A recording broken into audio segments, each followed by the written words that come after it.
Thank you, sir. Well, let's go ahead and get started with Tim Reynolds from the Associated Press. Tim. Thanks, Chris. Good morning, Pop. Hi, how you all doing? Pop, I wanted to ask you about, obviously, your thoughts on yesterday and specifically, those 2 hours, I guess, between the news breaking that a verdict was coming versus it being read. You could just sort of feel tension everywhere. You could just feel tension and anxiety and apprehension. I guess, what does that kind of say? That I guess there was a lot of concern about how this thing could have gone and what it would have meant. What does that sort of say about where we are, do you think?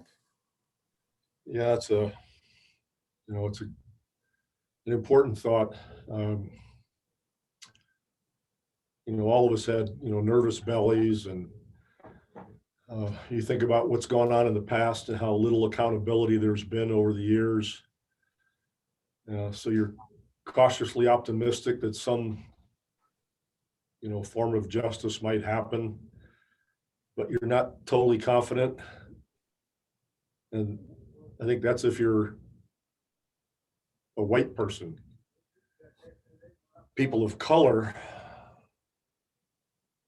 I have to believe, had even more nervous moments and anxiety and probably doubt about what was going to happen because of the past. So when the verdicts came down, you saw, the joy just kind of explode in people. And, I had a friend who mentioned to me, said, it's a relief for all of us that it seems like a bit of justice has been done, but imagine being a 70, 80, 90-year-old Black person who's seen so much ugly in their lives in every way, shape, and form, socially, economically, etc. And then add COVID on top of it to see all the disparities. What a joy it had to be for someone like that to see this outcome in this trial. And then when I thought about it some more, I think it's a time to understand that that was maybe a victory in a war that's got to continue to be waged in the sense of demanding equality and justice and rights, because it hasn't happened yet. And when it was shown publicly, the statement that the Minneapolis police came out initially, if you read that, it's scary. Basically, it's like nothing happened except a man died. And if you look at it and you read it, it's a headline from the Minneapolis police. It's like, done. Nothing happened here. But for that video and the outcry that came after, we wouldn't have been there. We wouldn't have seen this trial. It probably wouldn't have happened. And so how many times has that been the story over many years?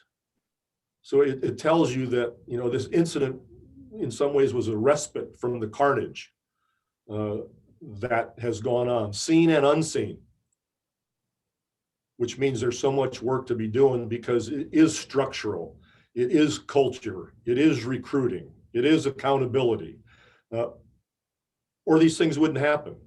The hubris that was displayed by this man, the disregard for any accountability that might happen at all, just the lack of humanity, the impunity that you see in the act and in his face, tells you that there's something wrong culturally, structurally, because it happens in so many places.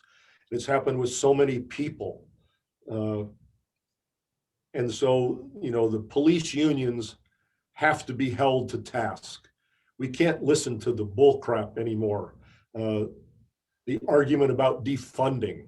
whoever came up with the defunding phrase was ignorant, because it's just used now to fight against accountability for police departments. Even here in San Antonio, our police chief has basically got his hands tied behind his back, because he knows what's going on. He knows what's right and wrong about the department, but the arbitrators have the power.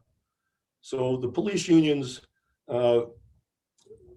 they use power in a way that does not protect and serve in many cases. And they have to be, the power has to be taken away as much as possible, just like with the NRA. But we can't believe, and deal with the tactics they've used over the years, whether it's, personal assassination, like in the case of Cheryl Scully, or calling out defunding, which is deceptive. It's a lie. Just like Trump's, the virus was a hoax. The election was stolen. And there are people that want to hear that and follow, and it's dangerous. And it causes death. And so I think that more than anything, we have to remember to be on guard, to call it out, that justice has not been realized yet, that was a victory. I'm thrilled for George Floyd's family, but he's still not with us. And it's because of the culture. It's not just a single one-off act of one man. We've seen it too many times. And police unions have to be called to task. We have to be brave about it and do what needs to be done. Thank you, Bob. You're welcome. Thanks, Tim. Let's go to Tom Orsborn. Bob, I think you may have already answered my question, but early voting is underway here for the May 1st election. Proposition B is on the ballot, which would take away collective bargaining for the police. Just what are your thoughts on that? And, have you voted, and are you doing anything to help campaign for that proposition? Well, I haven't voted yet. I will, but Proposition B, it looks like a step in the right direction. So a yes vote on that, I think, is prudent, but it doesn't get you where you need to be. I mean, we're one of the very few cities in Texas that still has collective bargaining. I think there are about 3. I'm not sure, but I think 2 or 3 still have collective bargaining. We have to go further. People can't be intimidated. There has to be accountability. And police unions work. Just think about that logically. You don't have to be a Republican or a Democrat. You're pro this, pro that. An organization that seeks as little accountability as possible should be a problem. There's a reason for seeking as little accountability as possible. And that's not good. It just makes sense. So we need to go further. And hopefully that can happen in negotiations. But Proposition B is the first step, I guess. All right, thank you. You're welcome. Thank you, Pop. You bet.